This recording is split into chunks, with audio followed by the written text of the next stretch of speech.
Hi friends! Welcome to the Clarkston Family Farm at Home. This is a series of interactive videos that take our hands-on learning in nature here at the farm and present it for you in a way to enjoy at home. We hope you dig it. Hi friends, welcome to the green room. We have a really fun activity for you to do at home. And it's starting here, but it could be starting in your kitchen or your living room or your work area. You can see we've got some soil already set up in a pretty shallow growing space. I also have a couple of different items that you might have in your garage or just around your home. This is an old terracotta pot. These are some little planting things that we used last spring and I saved and sterilized for today. And then I even brought just a bin, just an old plastic bin, a Tupperware bin would work fine. I'm going to show you a couple different things about how to start seedlings for your kitchen garden or your backyard garden or your countertop garden, but I'm also going to show you how to plant microgreens. And the thing about both of those kind of planting activities is they do not require a lot of depth. We're not planting something that has to have a huge space for roots to go down. So that means that these are things that you can do at home pretty quickly and pretty easily. And it's a good time to start. We're at almost the end of March. A lot of these seedlings we're going to be planting, we're going to then transplant outside in our garden when it's about mid-May. They usually say wait till after Mother's Day and then you're pretty safe to plant and you're not concerned about the frost. So what are we going to do today? I'm going to first start with showing you how to plant a couple of things that we probably will transplant outside in our garden. We do glass gem corn. It's a native corn here, but we also thought we would have some fun this year at the Clarkston Family Farm experimenting with some other native varieties of corn. So I'm going to be planting some seedlings. And again, seedlings are different than microgreens. Our seedlings are going to be things that we're going to start inside, get established, and then when it's warm enough in Michigan outside, we're going to scoop those little seedlings up and we're going to transplant them into a better place where there's plenty of room for those roots to grow. But we are going to have some fun starting them inside. So today we're going to plant some of our bloody butcher corn and some just blue corn. So we'll have some fun with these. All right, so we're going to go over to our big bin of soil. And you can, with your seedlings and your starts, use a soil-free mix. Some people just like using a planting mix that's mostly peat moss and some compost. I really like Bourdain's potting and planting mix. It has a little bit of this, it's called vermiculite, which is actually a stone, and it's really light and airy and absorbs water. It also has peat moss, it also has compost, but it's a nice blend. So we generally use Bourdain's planting mix, and it's worked out really well for us. I took all my rings off, and I'm just getting my hands in the dirt. But of course, if you feel more comfortable using gloves, please do so. So this soil, you can see right now is nice and light. I didn't add a lot of water to this soil yet. When you do, especially with your planting mix, I would recommend that you add the soil and the water and you kind of mix them together, almost like you would like a muffin mix. It's going to absorb, remember I told you about that vermiculite, those little white, it's actually a stone. It's going to absorb some water. You want to kind of mix it in so you have a consistency. I'm going to just squeeze it for you. So you're not squeezing out a lot of water, but it kind of holds together like that. So you don't want to be planting in soil that's too light and dry. You want soil that has a nice moist amount, but not overly saturated. Now, if we were going to be building a raised bed, I would actually encourage those first bottom layers to be something that allows for great drainage. small pebbles, some sand. But again, because we're just doing some seed starts and some microgreens, it's a very shallow root system. And as long as you don't overwater and oversaturate your soil to begin with, you should be able to just water it a couple times a week and just keep that nice balanced amount of moisture. So friends, I was just thinking about something as I was making sure that the soil is just the right amount of saturation, not too wet, not too dry. Not everyone has access, especially during these times, to like a commercially available ideal potting mix. I want to be clear that if you, and it is getting warmer out, if you go out in your backyard, look for soil that is about this color. If you have soil that's a nice brown, dark brown, it's kind of crumbly, and that means it has a lot of wonderful micronutrients in there, and the soil is going to be rich and loose enough for those little seeds to take root. An ideal planting mix is light and loose and has a lot of that organic matter, just like what I'm talking about from Bourdain's.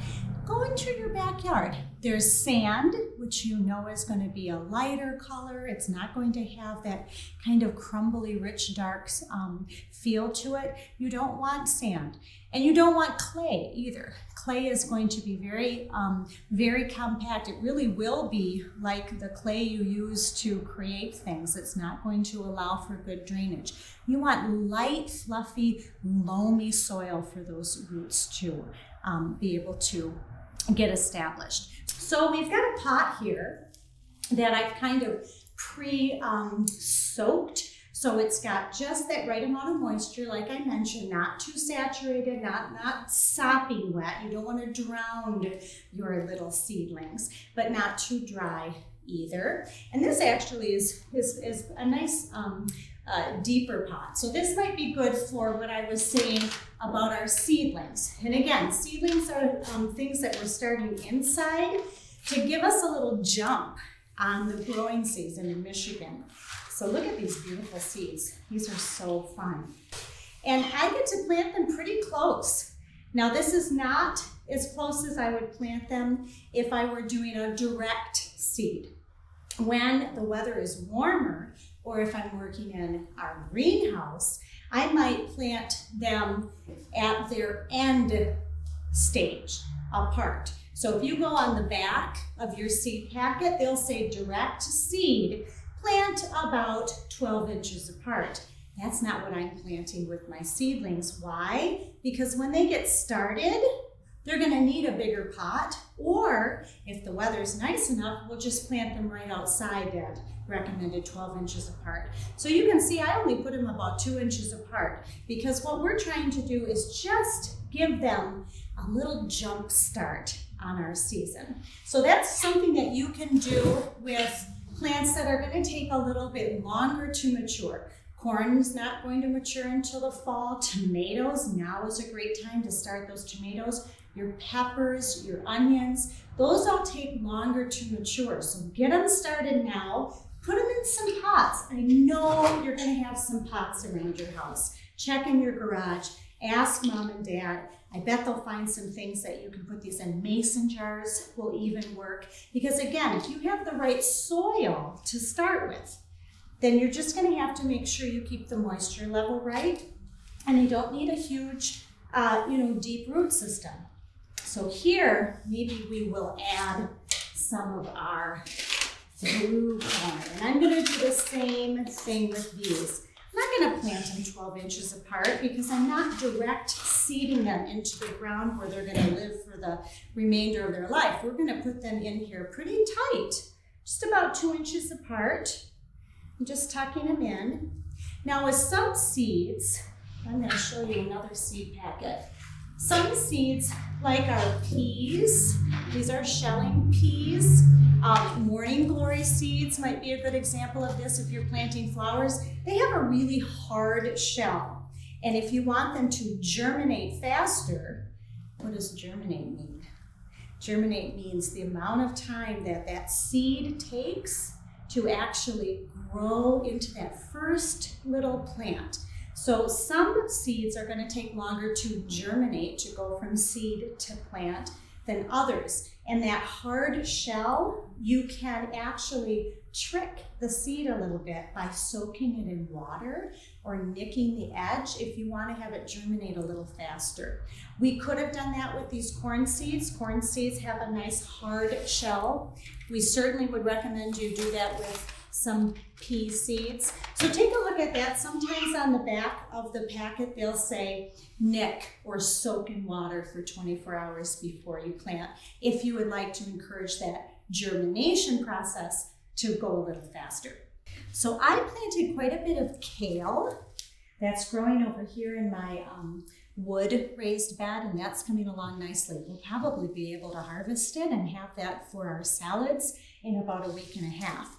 What I have here from our friends at Wojo's is a lettuce blend. So you're going to have some mesclun greens in there. You're going to have the red lettuce, the bib lettuce, lots of different yummy lettuces. So hundreds upon hundreds of seeds. Let's come over here. I'm going to show you how we plant them. It's super duper easy. Microgreens are so easy. What you're going to do, we prepared our soil. You're going to sprinkle them. You're going to sprinkle them down in there. And if you are very careful, you can actually sprinkle them right from the packet. And again, do we care that they're really close together? Not for microgreens, we don't, because as soon as they get to be about 2 or 3 inches high, and you can see how I'm also just kind of gently spreading them out so they're evenly spread. Again, think of that idea of like a carpet. When they grow, they're going to be like a carpet of edible, delicious microgreens. Now, if you were to let them continue to grow, you could carefully separate these microgreens, and each of these individual seeds would grow into an entire plant. Can you imagine that? Look at, there must be 1,000 or more, several thousands of seeds here. It's going to actually cover almost our entire growing bed. I don't want it to though, because I do want to show you how to plant one more thing. And it's not a microgreen, and it's not a seedling. It's one of the plants that I love growing with kids, because in 28 days, just a couple of weeks, you have a whole plant, and it's a radish. Now at the grocery store, you probably see radishes like this. Super yummy, super cute, 28 days to maturity. Maturity means when they look like this, and you can pull them right out of the ground and eat them. But I also thought we'd have some fun planting some radishes that look a little different than the ones you might see in the grocery store.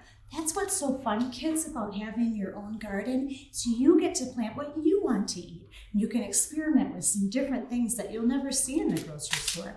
We also have this kind of radish, kind of an elongated radish.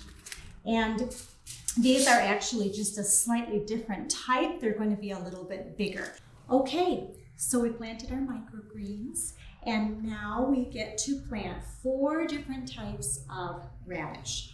So unlike the microgreens where we just scattered them on the top, we actually are going to want to have rows. So this soil is just so nice and fluffy and perfect for planting. Sometimes I just take my hand and I just kind of make some rows for myself. Okay, now I did a little mini row here because we had some room, but we're going to do like a 1.5 rows for our just classic radishes. And we'll do a full row here for these French radishes. Now I'm going to keep these little seed packets. This is a good reminder. I plant a lot of things and want to remember what I planted. And again, on the back, it's just a great source of information. It's going to tell you exactly how long it will take for you to harvest. Now these are a direct seeding. We did a transplant, a seedling that we're going to transplant. We did microgreens that we're going to harvest almost like eating a carpet, an edible carpet, but our radishes are going to grow quickly enough, and they're not very big, that we are going to do a direct seeding. I'm going to actually show you what these look like. Let me just pour them in my hand maybe so you can see how big they are. So you can see that I would consider these a small to maybe even a mid-sized seed. They're not like our lettuces or our kale. You could potentially pick them up one by one, but they're still pretty small. So I like to plant them.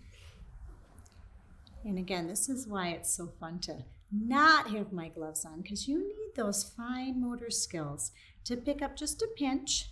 And you see how I'm just carefully putting them down the row. I'm not going to be too careful because they're still pretty small.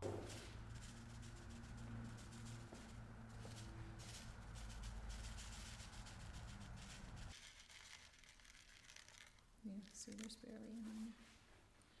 Let's spread these out. So we're going to add our soil. And if you want to sing a song to your little radish plants, you can do that. Our planting song. Take a little seed and put it in the ground. Place the soil all around. Water it with rain from above. And watch your radish bloom in love. So how we love our plant, we make sure that it has soil. Good soil is very important. That it has sunlight, that it has just the right amount of water, and then that you give it time to grow. So I want to point something out, since for our radishes, we placed it in the ground. We placed the soil all around, but we didn't do that for our microgreens. The reason we didn't do it for our microgreens is the seeds are so small and they're so close together that they really just put their roots down and they grow right up. And again, if we look at the microgreens over here that are just a couple days old, you can see how they're doing just fine, even though they're not down in the soil. So we don't put soil on the top of our microgreens. We just let those be right on the top. All right. I just went and I washed my hands really well, because the best part of growing healthy, nutritious, delicious food is eating your healthy, nutritious, delicious food. So when you have your sprouts and your microgreens growing, you also maybe want to have a little tip on how to harvest them. So we have a couple different stages. These are our microgreens, and they're very difficult to harvest just with your pointer and your thumb. So I like to use a pair of scissors. These are just days old. Microgreens ideally are harvested between 7 and 14 days, but these early little sprouts are going to be just packed with nutrients. So I'm just going to take a couple of these little guys. And you see how I'm snipping them off? Oh my gosh, I wish you guys could smell the way these smell.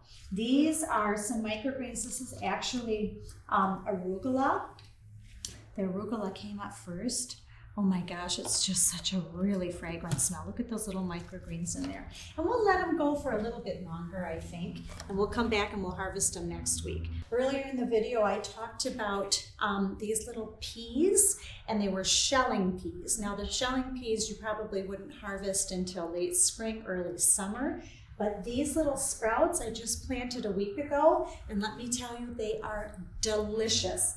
Every edible vegetable you can also eat the leaves of. So beets, normally you would eat the actual root, but you can eat the greens too. The same is true of these little sprouts. So these little greens, again, we like to call these cut and come again. And we're not cutting right now, we're just plucking. But the reason we call it that is because you just take off the leaves that are ready to be harvested, the slightly bigger ones. Now these are still all baby greens. They're so super yummy and fragrant and delicious. But notice that I'm being very careful to not uproot the whole plant. And I'm leaving some of these little tiny leaves. So next week I can harvest again. I can cut and come again. These friends, oh my gosh, I could just be like a little rabbit and eat these all day. These are some bib lettuces, super duper yummy. And remember I was telling you about the beets? These are baby beets. If you look at some baby salad green mixes in your grocery store, you'll see leaves that look like this. Those are beet leaves. Now I'm only harvesting 1 or 2 leaves at a time. Why? Because I want this plant to continue to grow. These beets we will be transplanting into our greenhouse and we'll be enjoying their roots later. Now this is actually a cabbage plant and the leaves are really tender and delicious. But again, notice I'm only plucking a couple of the bigger leaves from each plant. That way we can continue to cut and come again. We'll come again next week. So these are microgreens and salad greens. Together they make just a lovely addition to your diet. And they really are so super yummy. There's no better way to stay healthy than to eat some fresh, delicious, locally grown organic produce. And when you grow it, it always tastes better. So good. So today, we've learned 3 things. We've learned how to do some seedling starts inside, give us a little jump start on getting these plants like tomatoes and onions and peppers and some of our native corn. Get those going a little bit early and then we'll transplant those outside in our garden or in just a bigger pot. I showed you how to do microgreens, and you can see some of those growing right behind me. And we did kind of an intermediary stage, and that's with our radishes. These were a direct seed, and I will say that they are going to come up too crowded. But instead of transplanting them, we're actually going to enjoy the little radishes that are too crowded as microgreens, and we're going to leave about every 3rd one in to reach maturity. So we'll check back in a couple of weeks and we'll see how our radishes are growing, and I can show you how to actually thin our radishes properly so you don't damage those sensitive roots. So 3 things you learned today. I hope that it might inspire you to do a little growing in your own home, and we'll be checking back to see what you've been able to do. So take some pictures or some video, post them on our Facebook page or Instagram. We can hashtag Clarkston Family Farm at Home so I can see what you're doing too. And maybe in the early summer, we can come back together and we can share what we've learned. Thanks so much. Talk to you soon. You know I dig it.